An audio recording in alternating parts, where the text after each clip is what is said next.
కీర్తనల గ్రంథము 22వ అధ్యాయం చదువుకుందాం.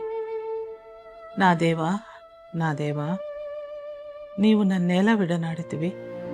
నన్ను రక్షింపక నా ఆర్తధ్వని వెనుక నీవేళ దూరంగా ఉన్నావు. నా దేవా, పగల నేను మొరపెట్టుచున్నాను, రాత్రి వేళను నేను మౌనంగా ఉండలేదు. అయినను నీవు నాకు ఉత్తరం ఇయ్యకున్నావు. నీవు ఇజ్రాయేలు చేయ స్తోత్రముల మీద ఆసీనుడివై ఉన్నావు. మా పితరులు నీ యందు నమ్మిక ఉంచిరి. వారు నీ యందు నమ్మిక ఉంచగా నీవు వారిని రక్షించితివి. వారు నీకు మొరపెట్టి విడుదల నొందిరి.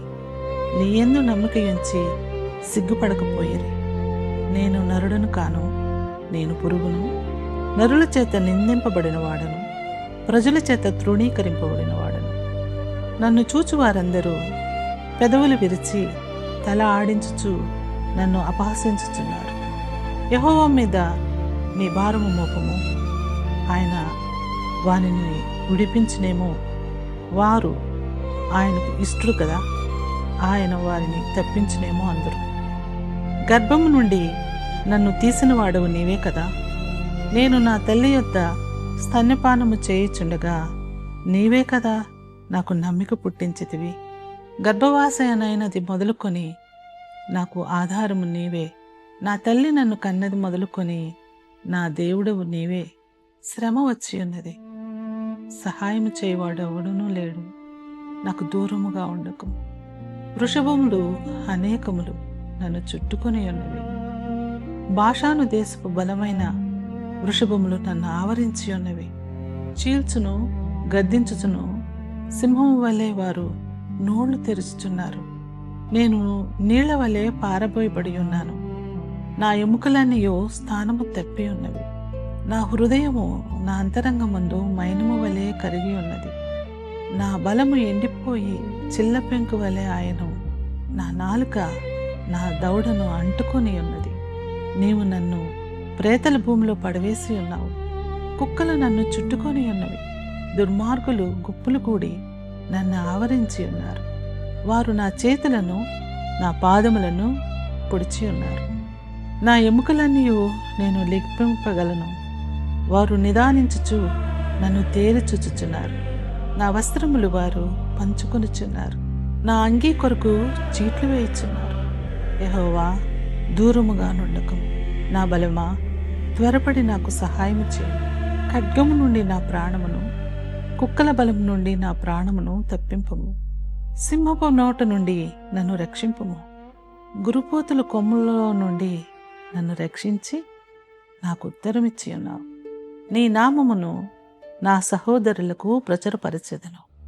సమాజ మధ్యమున నిన్ను స్తుతించెదను. యెహోవా యందు భయభక్తులు గలవారులారా, ఆయన్ను స్తుతించుడి. యాకోబు వంశస్థులారా, మీరందరూ ఆయన్ను ఘనపరచుడి. ఇశ్రాయేలు వంశస్థులారా, మీరందరూ ఆయనకు భయపడుడి. ఆయన బాధపడు వాని బాధను తృణీకరింపలేదు. దానిని చూచి ఆయన అసహ్యపడలేదు. అతనికి తగిన ముఖమును దాచలేదు. ఆయన బాధపడు వాని బాధను తృణీకరింపలేదు. దాన్ని చూచి ఆయన అసహ్యపడలేదు. అతనికి తన ముఖమును దాచలేదు. వాడు ఆయనకు మొరపెట్టగా ఆయన ఆలకించెను. మహాసమాజములో నిన్ను గూర్చి నేను కీర్తన పాడెదను. ఆయన యందు భయభక్తులు గల వారి ఎదుట నా మొక్కుబళ్ళు చెల్లించెదను.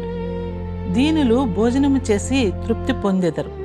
యెహోవాను వెతుకువారు ఆయన్ను స్తుతించెదరు. మీ హృదయములు తెప్పరిల్లి నిత్యము బ్రతుకును. భూదిగంతముల నివాసులందరూ జ్ఞాపకము చేసుకుని యెహోవా తట్టు తిరిగెదరు. అన్యజనుల వంశస్థులందరూ నీ సన్నిధిని నమస్కారం చేసెదరు. రాజ్యము యెహోవాదే, అన్యజనులలో ఏలువాడు ఆయనే. భూమి మీద వర్ధిల్లుచున్న వారందరూ అన్నపానములు పుచ్చుకొనుచు నమస్కారం చేసెదరు. తమ ప్రాణము కాపాడుకొనలేక మంటిపాలుగు వారందరూ తన సన్నిధిని మోకరించెదరు. ఒక సంతతి వారు ఆయన్ని సేవించెదరు. రాబోవు తరమునకు ప్రభువుకు గూర్చి వివరింతురు. వారు వచ్చి ఆయన దీన్ని చేసినని పుట్టబోవు ప్రజలకు తెలియచేతురు. ఆయన నీతిని వారికి ప్రచురపరచుదురు.